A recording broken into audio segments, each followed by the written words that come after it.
আসুন আমরা তওবাতুন নসুয়া করি বায়াতে রাসূল গ্রহণের মাধ্যমে।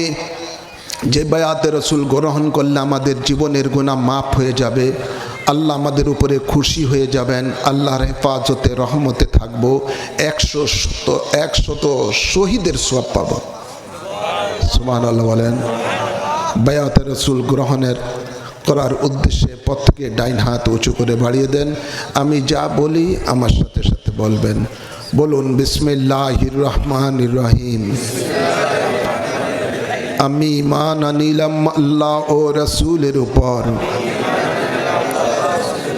ঈমান আনিলাম কোরআন ও হাদিসের উপর। জীবনে যত পাপ করিয়াছি সমস্ত পাপ হইতে তওবা করিলাম। আমার দ্বীন ও ইসলাম তাজা করিতেছি, দিলের সহিত স্বীকার করিতেছি লা ইলাহা ইল্লাল্লাহু মুহাম্মাদুর রাসূলুল্লাহ। আমি বায়াত গ্রহণ করিতেছি আপনার ওসিলায় হযরত মুহাম্মদ মুস্তাফা সাল্লাল্লাহু আলাইহি ওয়াসাল্লামের কাছে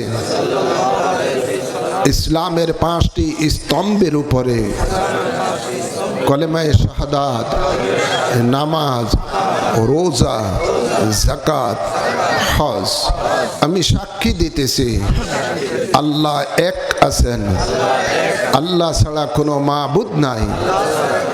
হযরত মুহাম্মদ মুস্তাফা সাল্লাল্লাহু আলাইহি ওয়াসাল্লাম আল্লাহর শেষ নবী, শেষ রাসূল। 5 ওয়াক্ত নামাজ আদায় করিব, রমজান শরীফে রোজা রাখিব, যাকাত ফরজ হইলে যাকাত দিব, হজ ফরজ হইলে হজ করিব, কোনো হারাম কাজ করিব না, আল্লাহ ও রাসূলের নাফরমানি করিব না, আল্লাহর সাথে কাহাকেও শরীক করিব না। মওত পর্যন্ত বায়াতে রাসূল সুন্নি আকীদা ঠিক রাখিব। আল্লাহুম্মা আমিন। হাতটা চুমু দেন বুকের মধ্যে। আল্লাহ আমাদের এই বায়াতকে কবুল করুন, এই তওবাকে কবুল করুন। আমিন বলেন।